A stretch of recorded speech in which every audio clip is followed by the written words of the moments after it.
안녕하세요. 달팽이 PD입니다. 안녕하세요, 구독자 여러분. 건축을 할 때 대출 관련해서 좀 말씀 좀 해주십시오. 네, 일단 토지를 구입하고 토지에서 대출을 좀 받죠. 한 80%.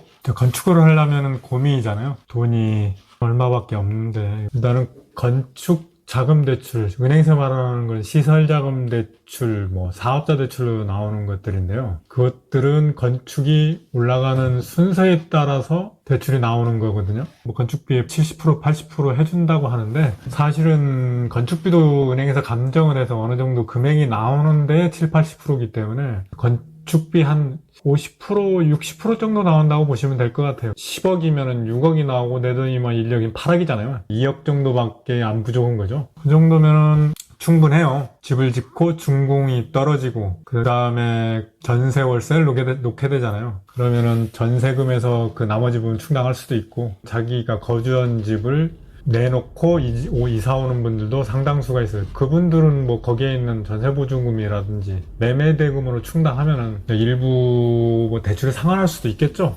이런 방법을 얘기하는 거예요. 이런 것들이기 때문에 건물을 지으려면은 전문가들이나 건설업체나 은행 이런 데 상담을 해보시면 방법이 있을 겁니다. 먼저 토지를 구입할 때 대출을 받잖아요.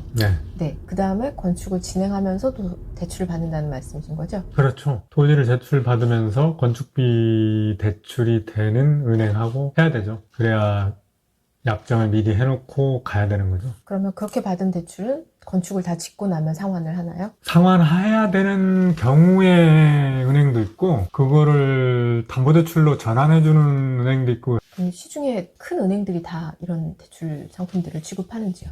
시중의 은행들도 취급하는 지점도 있어요. 그런데 1금융권에서 받는 건 나중에 건축비 대출이나 이런 거에서 자금이 적게 나오죠. 대출 이율은 낮겠죠. 나중에 불편할 수 있어요. 물론 자금력이 있는 분들은 1금융권에서 조금 받고 있는 게 낫겠죠. 그럼 건축자금 대출을 받을 때 주의할 점 좀 알려주십시오. 상가주택을 대출을 받았는데 건물을 팔려고 했더니 매수인한테 대출 승계가 안 된다. 이런 내용이 발생하면 곤란하겠죠. 일반 분양된 토지가 1금융이나 그냥 은행권에서는 대출이 매수인은 승계가 안 돼요. 이걸 모르시는 분도 상당히 많아요. 저도 이곳에서 부동산을 하는데 어떤 건축주가 계셨는데 이분은 건축업자셔요. 이분도 1금융권에 대출을 받았는데 대출 승계가 된다고 알고 있어요. 제가 얘기했죠. 그 은행은 아마 대출 승계 안 될 거예요. 그래서 그분이 대출을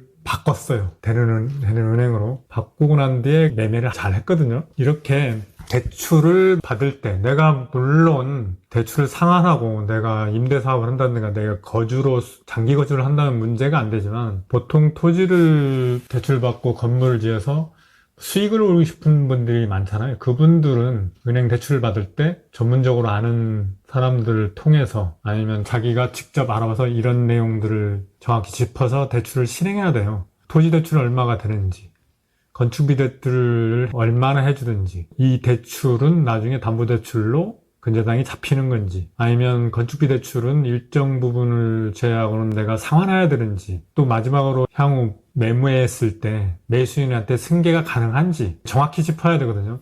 보통 사람들은 이런 내용에 대해서 모르죠. 물론 이자율은 높을 수 있지만은 이자율을 보다는 일단은 임대 수익이 됐든 자본 수익이 높은 쪽을 쫓아가는 게 우리 부동산 투자거든요. 이런 걸로 봤을 때는 건축자금 대출 잘 받아야 돼요. 잘못 받으면 진짜 큰일 납니다. 대출을 처음 받을 때부터 단계별로 유의할 점들을 먼저 확인하고 진행을 해야겠네요. 여기까지는 확인해야 되죠. 네.